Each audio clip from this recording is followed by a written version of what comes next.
샬롬.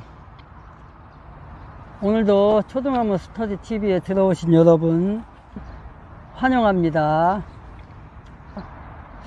바람이 안 부는 날이 없네요. 날씨는 어쨌든 간에 좋은 날씨입니다. 계속해서. 네, 오늘도 초등학교 스터디에 들어오신 여러분, 먼저 구독과 좋아요는 사랑입니다. 네, 지난번에 마태복음 9장 1절부터 13절까지인가요? 13절인가 14절까지 우리가 했습니다. 13절에서 보니까 예수님께서 하신 말씀이시죠. 13절에서 마태복음 9장 13절에서 보니까 오히려 너희는 가서 나는 긍휼을 원하고 희생물을 원치 아니하노라 하신 말씀이 무슨 뜻인지 배우라, 이렇게 말하고 있어요.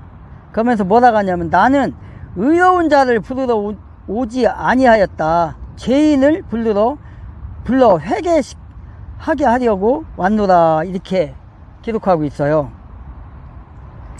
희생물, 그러니까 이 말은 왜 이런 말을 했죠? 바리새인이 와서, 왜 당신은 요한과 달리 죄인들과 세리들과 이방인들과 함께 식사 자리에 앉아 있냐?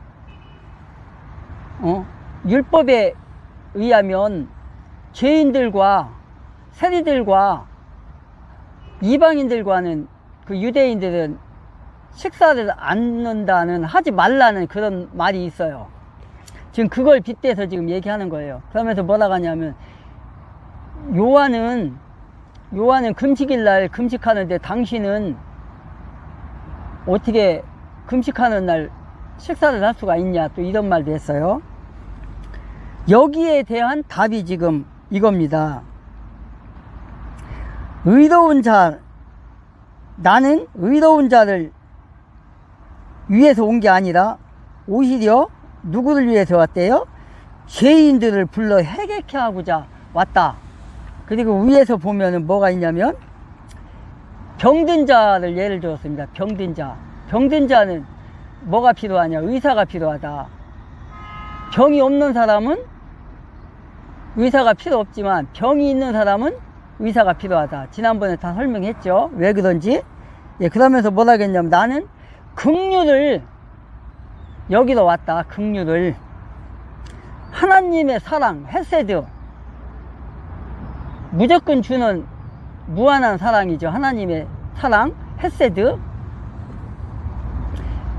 헤세드의 사랑을 베풀러 왔다.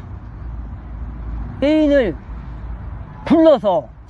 불러서 회개시키는 긍휼을 베풀러 왔지, 죄인들을 내가 책망하러 온 게 아니다.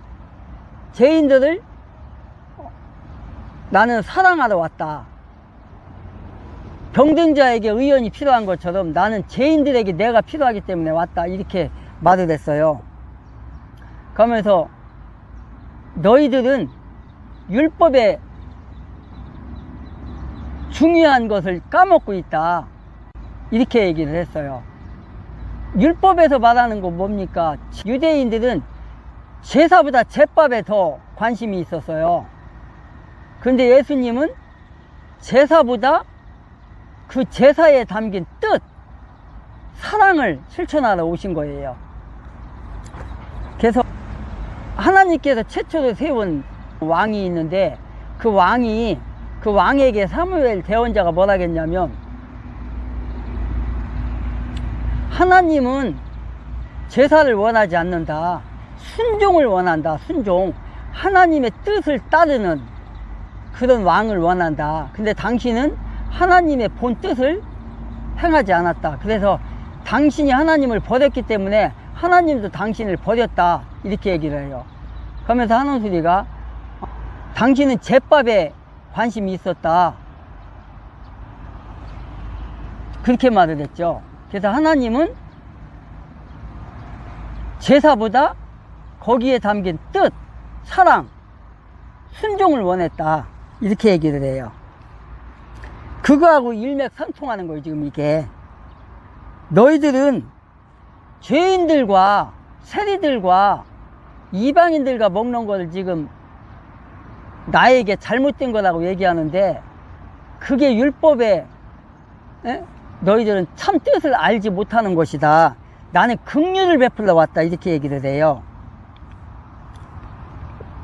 그래서 금식에 대한 지금 논쟁을 지금 하고 있는 거죠. 금식에 대한 거. 그러면서 이제 14절로 이제 가게 되면 뭐가 있냐면,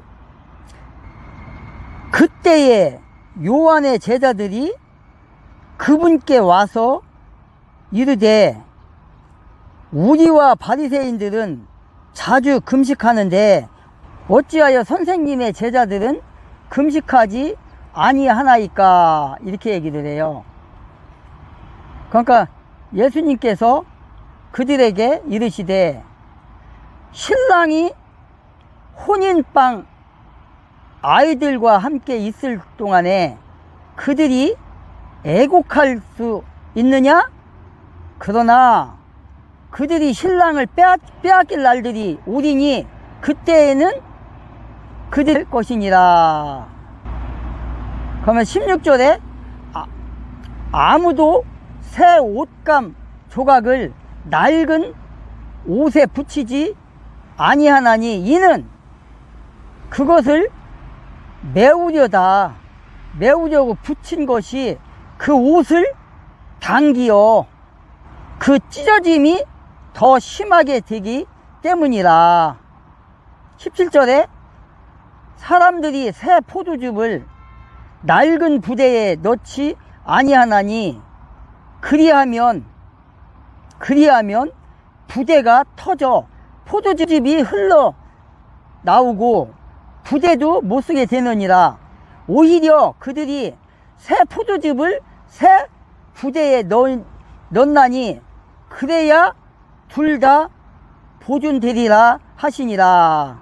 이렇게 기록하고 있어요. 이게 무슨 말입니까? 지금 예수님께서 13절에서 이렇게 말씀하시고 나서, 참 사랑에 대한 그런 말씀을 하시고 나서 이제 14절에서는 반전이 됐어요. 이제 다시 시작이 돼요. 그때에 삽입어가 들어갔죠. 그때에 요한의 제자들이 예수님께 왔다는 거예요. 예수님께 와서 뭐라고 하는 거예요? 우리는 자주 금식하는데, 우리와 바리새인들은 자주 금식하는데 왜 당신은 금식하지 않냐? 이렇게 얘기를 해요. 왜 그러냐면 이게 이스라엘이라는 나라는 불임절이라는 게 있어요. 불임절과 금식절이 있어요. 불임절은 뭐냐면 에스더 왕비가 있어요. 에스더 왕비하고 그 다음에 에스더의 쉽게 말해서 바벨론이라는 나라에 끌려갔어. 이제 이스라엘이라는 나라가 바벨론에 의해서 3번에 걸쳐서 공격을 당해요. 공격을 당해가지고 바벨론에 먹혀가지고 전쟁에서 져가지고 70년 동안 귀양살이를 하잖아요. 그때 당시에 어떤 사람들이 활동을 했습니까? 다니엘과 사드락과 메삭과 아벳노고가 끌려가서 바벨론에서 활동을 했잖아요. 그때 1차, 2차, 3차가 있어요. 바벨론에서 쳐들어올 때 586년에 마지막 그때 멸망하는 거잖아요. 이스라엘 나라가, 남유다가. 그러니까 두 번째에 쳐들어왔을 때 그때 끌려간 사람들이 누구냐? 에스더예요. 에스더와 모르드게예요. 그때 끌려간 사람들이. 그래서 성경에 에스더라는 성경이 있어요. 에스더. 거기에 나와요. 에스더 4장 12절부터 한번 읽어보겠습니다. 뭐라고 되어 있나? 이건 금식에 대한 겁니다. 그들이 에스더의 말을 모르드게에게 고하매 때에 모르드게가 명령하여 에스더에게 해답하되 네가 왕의 집에서 모든 유대인들보다 더 잘 피하리라고 생각하지 말라. 14절에 이때에 네가 전적으로 침묵하면 유대인들에게는 다른 곳으로부터 해방과 구출이 생기겠지만 너와 네 아비 집은 멸망하리라. 네가 이와 같은 때를 위해 뭐라고요? 네가 이와 같은 때를 위해 왕국의 통치 권세를 얻었는지 누가 알겠느냐 하리라 이렇게 돼 있어요. 그 다음에 여기가 15절이 더 중요해요. 15절에 이에 에스더가 그들에게 명하여 모르드게에게 이같이 해답하게 하니라. 그녀가 이르되 16절에 가서 수산에 있는 모든 유대인들을 함께 모으고 당신들은 나를 위해 금식하되 누구를 위해? 에스더를 위해 나를 위해 금식하되 사흘 동안 밤낮으로 먹지도 말고 마시지도 마소서. 나도 내 시녀들과 함께 마찬가지로 금식하리이다. 그런 뒤에 내가 법대로래요. 그런 뒤에 내가 법대로 하지 아니하고 왕에게 들어가리니 내가 죽으면 죽으리다 하매. 17절에는 뭐라고 되어 있냐? 이에 모르드게가 자기 길로 가서 에스더가 자기에게 명령한 모든 것에 따라 행하니라. 이렇게 기록하고 있어요. 지금 왜 에스더 여기를 읽었지 우리가? 뭐라고 그래? 에스더가 나를 위해 금식하래요. 나를 위해. 왜 지금 이러는 거예요? 지금 하만이라는 자가 이 유대인들을 지금 죽이려고 다 몰살시키려고 지금 그 계획을 세웠어요. 그러니까 좀 있으면 다 유대인들을 죽이려고 하는 거예요. 왕을 꼬셔가지고 다 죽이려고 하는 거예요. 그거를 알고서 지금 모르드게가 그 에스더에게 이렇게 나아간 거예요. 나가서 야, 지금 유대인들을 하만이 다 죽이려고 하고 있다. 몰살시키려고 하고 있다. 근데 네가 왕비가 돼갖고 너만 편하게 살라고 하냐. 만약에 네가 나서지 않으면 하나님께서 다른 유대인들을 통해서 구하게 할 거다. 그러나 너는 아마도 죽게 될 거다. 네가 왕비가 돼갖고 그렇게 가만히 있을 거냐. 지금 이렇게 얘기하는 거예요. 그러면서 네가 왕비가 된 것이 이때를 위해서 된 것이 아니냐. 그러면 이때라는 게 뭐예요? 유대인들을 지금 하만이 다 죽이려고 하잖아요 지금. 그러니까 유대인들을 구해야 되는데 네가 왕비가 돼서 왕에게 나가서 이걸 전해라. 그래서 유대인들을 구하라. 네가 이때를 위해서 왕비가 된 거일 수도 있다. 된 게 아니냐. 지금 그렇게 하는 거예요. 그러니까 지금 에스더가 뭐라고 그래요?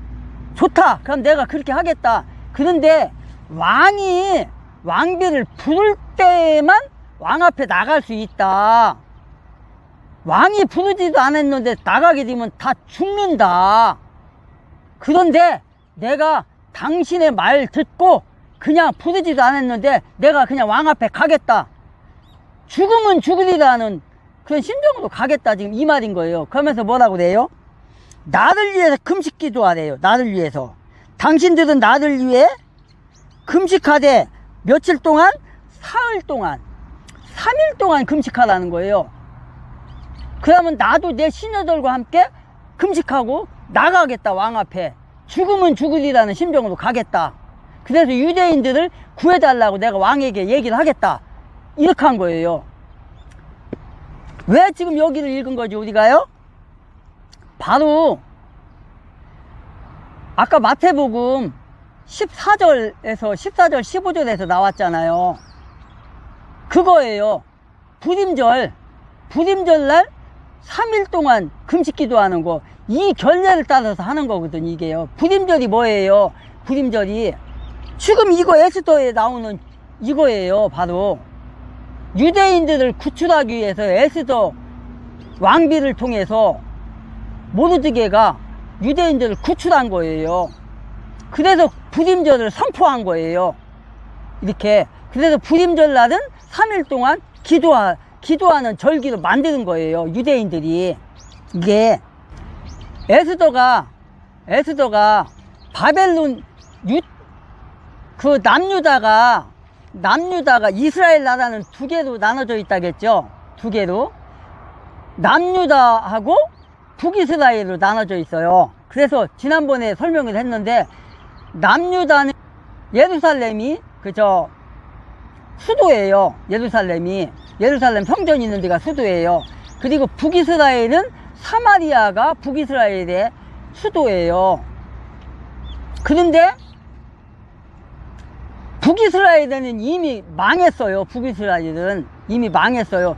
그렇게 하고 남유다는 언제 망하냐? 남유다가 BC예요. BC 586년에 멸망을 해요.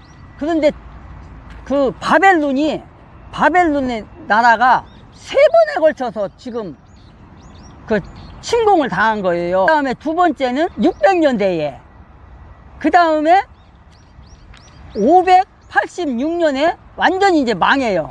근데 두 번째 쳐들어왔을 때 끌려간 게 누구다? 그때 끌려간 게 저기예요. 에스더하고 모르드게 사람들이 아니에요. 정말 행색계나 하는 권력자들, 이런 사람들이란 말이에요. 왕궁의 왕족들 아니면 귀족들, 이런 사람들이 다 끌려간 거예요.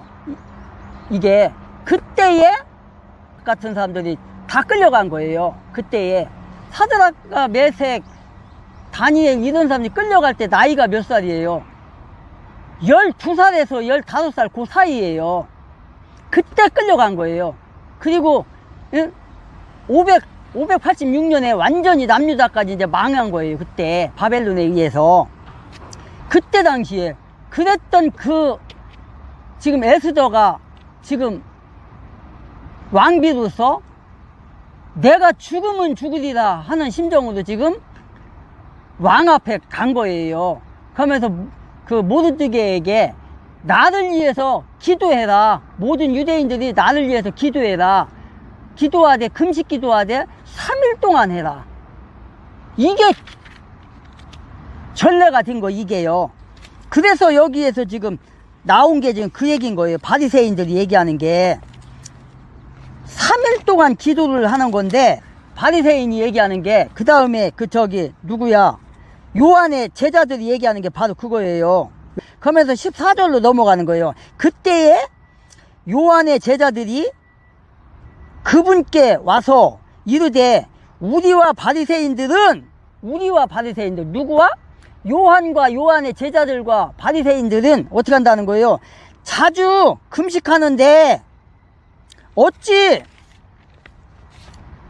어찌하여 선생님의 제자들은 금식하지 아니하나이까?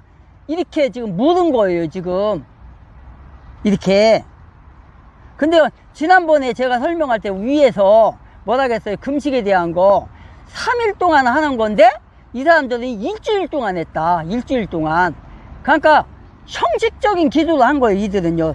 이 율법자들이 이런 사람들 자기 의를 드러내기 위해서.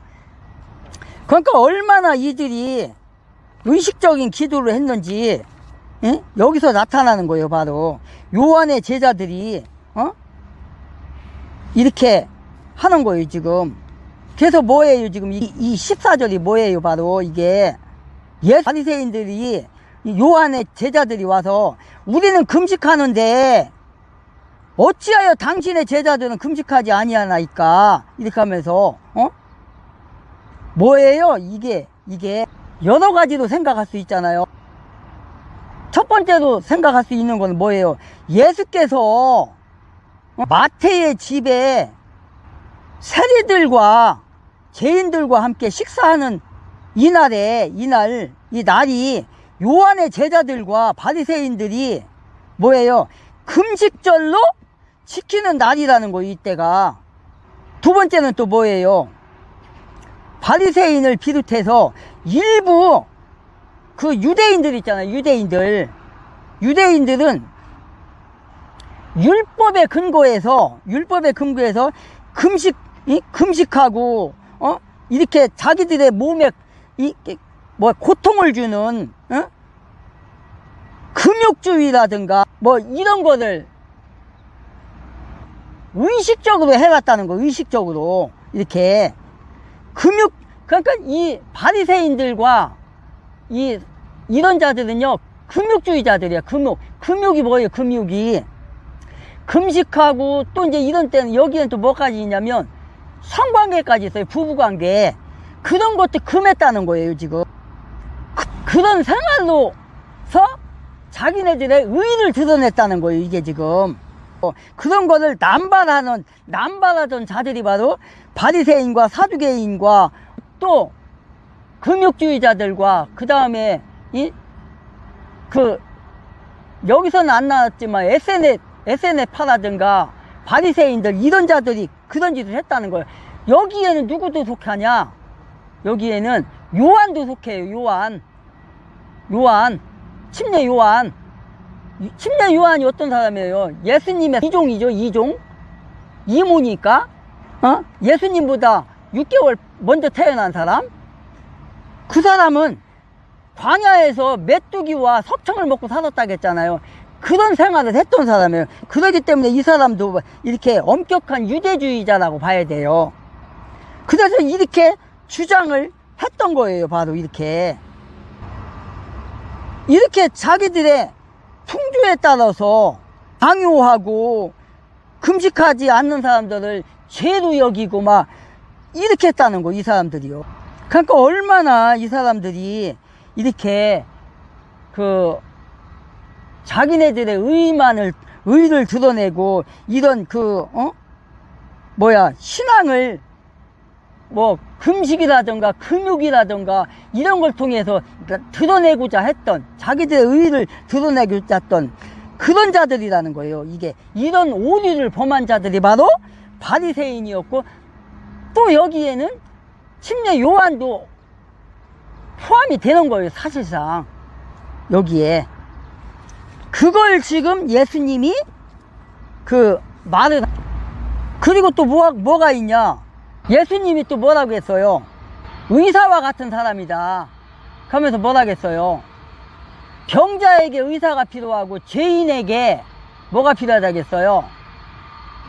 죄를 용서해 줄 사람이 필요한 거잖아요. 그럼 병원에 가면 의사가 있잖아요. 저번에도 설명했죠? 제가 병원에는 병자가 가는 거예요. 병원에 의사를 만나러. 근데 예수님은 뭘로 오신 거예요? 이 땅에 병자를 구원하는 것처럼, 낚이는 의사처럼 예수님은 죄인을 구원하러 왔다는 거예요. 사랑을 베풀러 왔다는 거예요. 긍휼을 베풀러 왔다는 거예요, 예수님은. 그래서 나는 죄인들과 세리들과 이방인들과 함께 빵을 떼는 거다, 내가. 그게 나에게 주어진 임무이다. 지금 이 말을 하고 있는 거예요, 지금. 그러면서 신랑에 대한 걸 얘기하잖아요. 신랑에 대한 거. 여기 보면은 예수님께서 15절에 예수님께서 그들에게 이르시되, 신랑이 혼인 방에 아이들과 함께 있을 동안에 애국할 수 있냐? 애국할 수 없다는 거예요. 애국하는 게 아니라 즐겨야지. 잔치 아, 신랑 집에 가는데 우리가 지금 생각을 해봐요. 결혼식장에 가는데 울 수 있어요? 애국할 수 있어요? 축하를 해줘야지. 웃음꽃이 피어야지 거기에. 그러면서 뭐라고 그래요? 그러나 하반절에 보니까 그러나 그들이 신랑을 빼앗길 때가 오리니 그때에는 그들이 금식할지니라. 그때는 금식할지니라 이렇게 하고 있어요. 금식할지니라. 그러면서 16절에 뭐라고 있어요? 응? 아무도 새 옷감 조각을 낡은 옷에 붙이지 않는다고 그래요. 지금 낡은 옷에. 왜 그래요? 낡은 옷에 새 조각을 붙이게 되면은 둘 다 찢어진다는 거예요. 둘 다 찢어진다는 거예요. 그걸 메우게 되면 둘 다. 왜? 낡은 옷은 낡았으니까 낡은 옷과 그 새 옷하고 생배 조각을 이어 붙였을 때 낡은 옷은 그냥 찢어지잖아요. 오래된 옷은. 지금 그 말인 거예요. 그리고 뭐라고 그래요? 17절에서는 새 포도즙을